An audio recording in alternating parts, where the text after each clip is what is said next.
お裁縫やミシンが上達するためには何が必要なのだろう。お裁縫教室に通うこと、たくさん縫って経験を積むこと、どれも正解で上達するためには大切なことなのかもしれない。でも何よりも一番大切なことがある。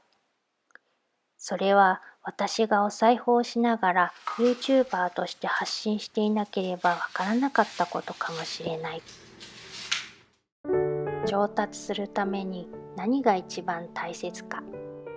このお話をする上で、私のこれまでのお裁縫との関わり合いと成長の過程をご存知いただくと理解が深まりやすいため、私が初めてミシンに触れた中学生時代に時間を戻す。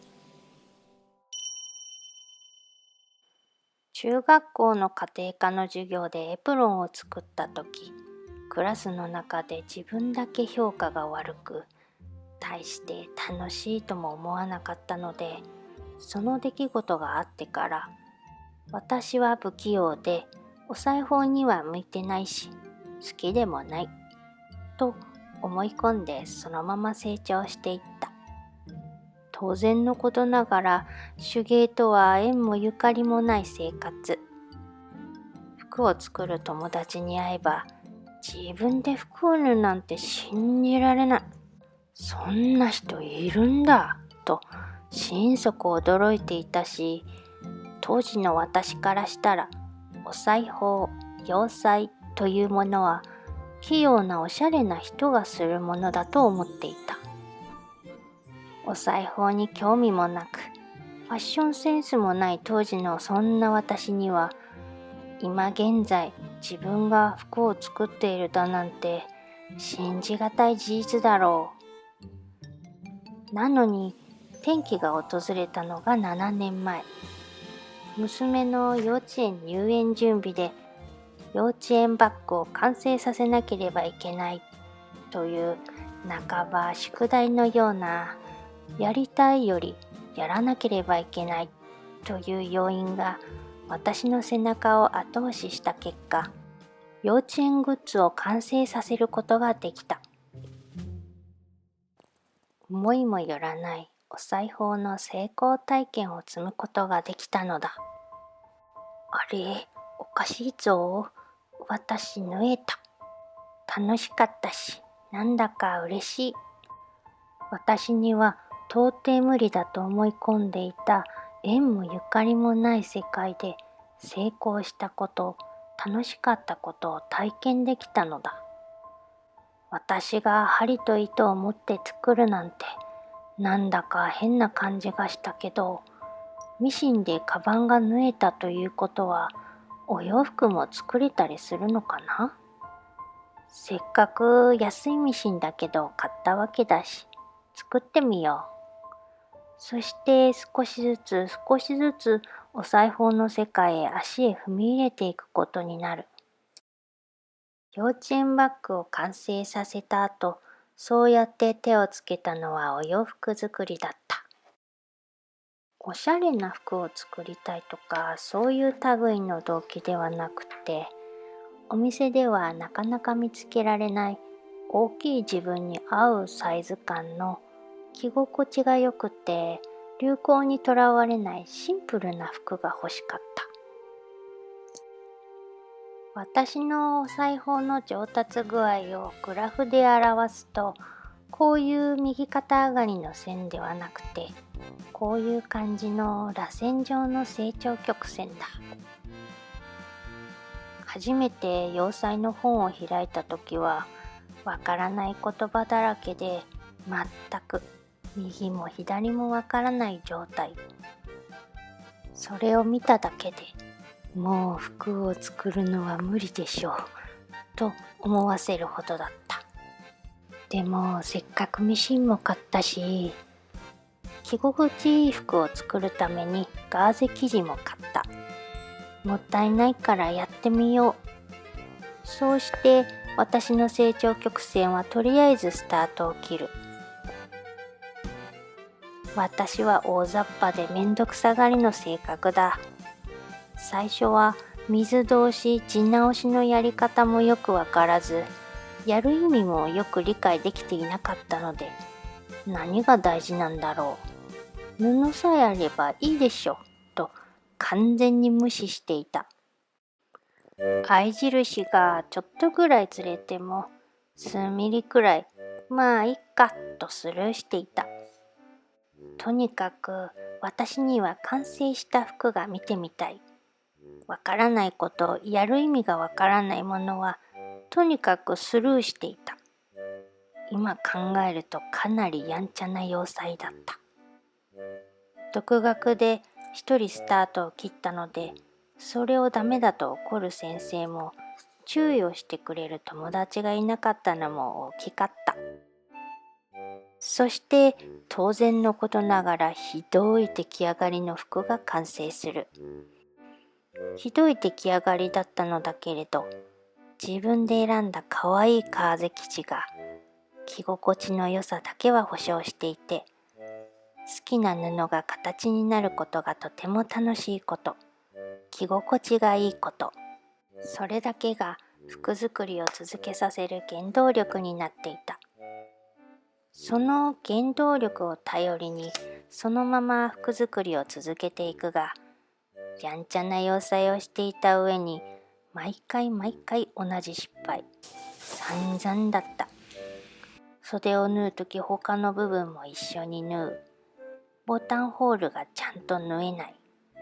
完成間近の服にリッパーで関係のないところに穴を開ける。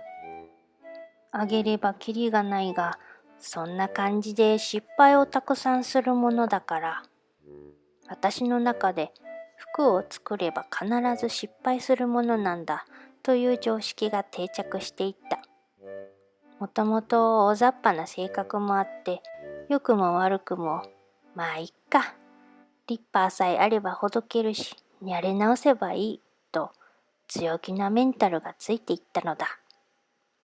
成長なく同じ失敗をぐるぐると繰り返している気がしていても、お裁縫を始めた当初ゼロだった知識が、これはやったことある、これはこういうことだなという具合に毎回同じ失敗をしつつも、知識は0から50ぐらいに上がっているのだ。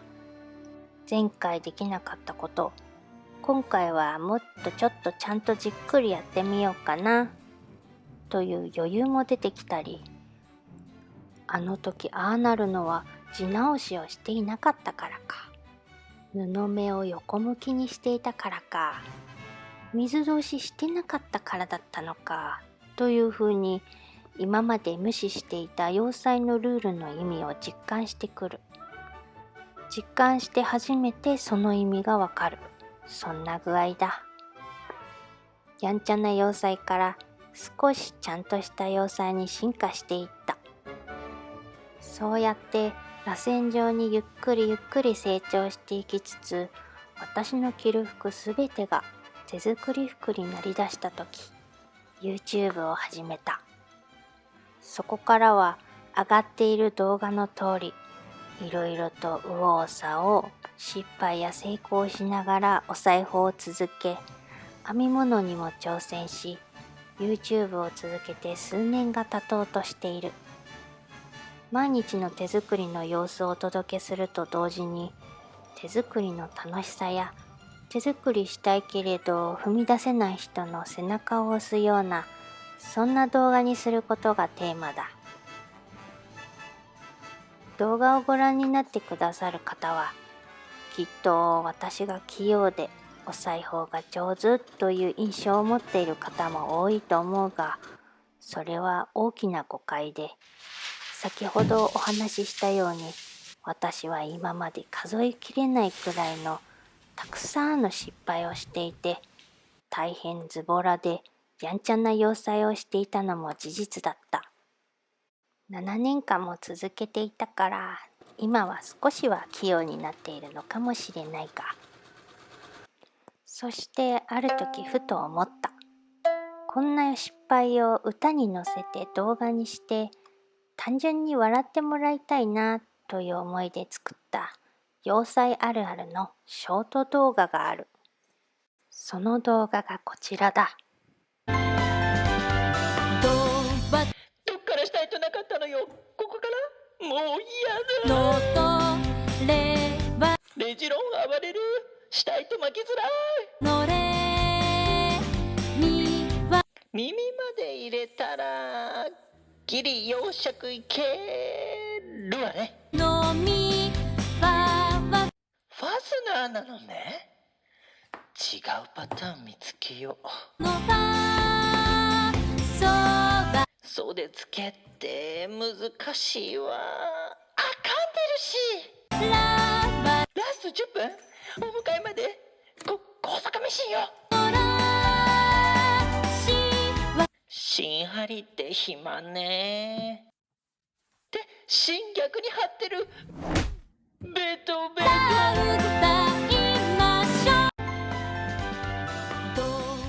どの線写してたのよ。これなの。完全に迷子よ。でボビンじゃなくてどこ巻いちゃってるのよ。取りづら。水通ししたっけ。してない。ファンタスティック。洋食ぴったり。無駄生地ゼロよ。さあ、あとは印付け。右袖を2枚切っちゃってる。もう生地ない。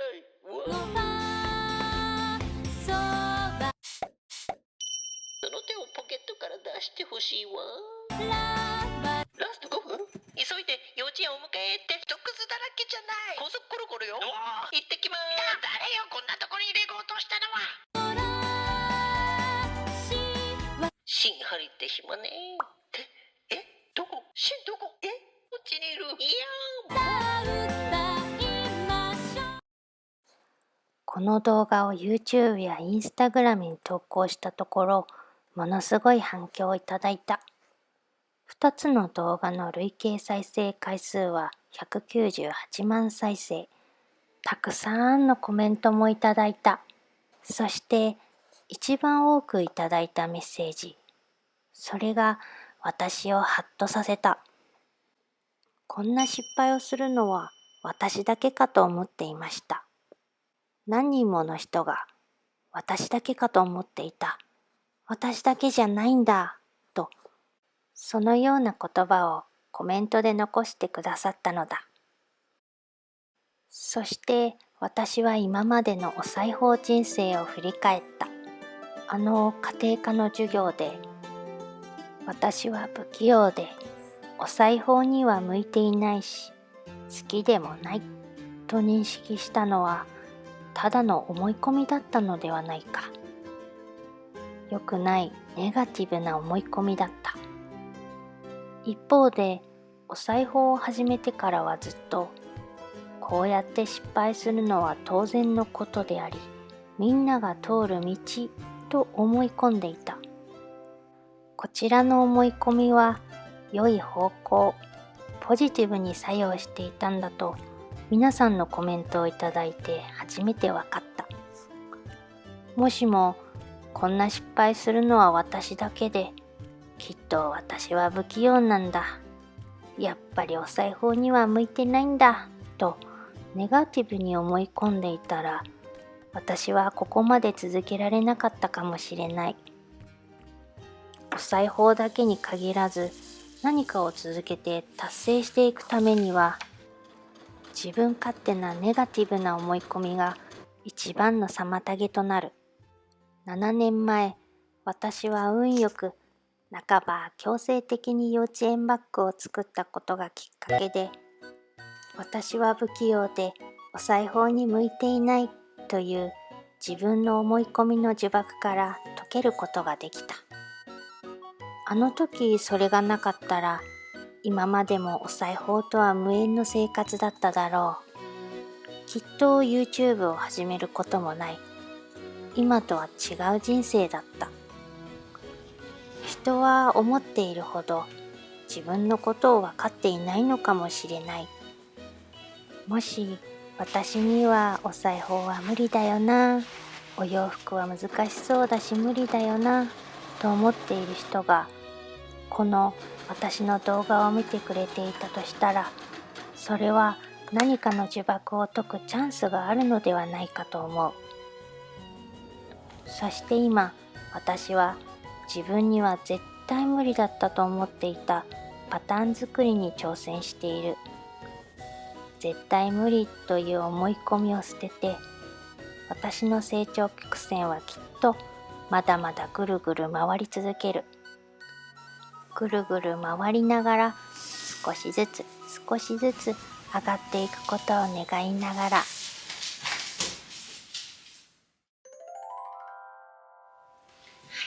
ということで、ここまで動画をご覧いただきありがとうございます。最後にお知らせがあります。今日からノートを始めました。ノートってなんだって思うかもしれないんですけど、簡単に言うとブログですね。主に文章で情報を発信していくっていう、そういうサイトなんですけど、最近 YouTube をやっていて、動画では表現しきれないなだとか、ちょっと YouTube 上では伝えきれないなって思うことがよくあって、動画で私の情報を発信するのは YouTube チャンネル、言葉で文章で情報を発信するのはこのノートでっていう感じで、そういう切り分けでやっていこうかなと思っています。で、こっちのノートでは、手作り関連のことももちろんそうなんですけど、母として YouTuber として発信していく中で学んだことだとか、洋裁を独学で7年間やっていく中で学んだことだとか、絵日記ですね。なんか YouTube では投稿しにくいようなこの些細な生活の一コマだとか、旅行に行った時のその旅行記だとか、そういうことも発信していけたらなと思っています。育児とか家事とか仕事で忙しい中で生きがいを見つけたいなって思っている方の背中を押せるような発信をしていきたいなと思っています。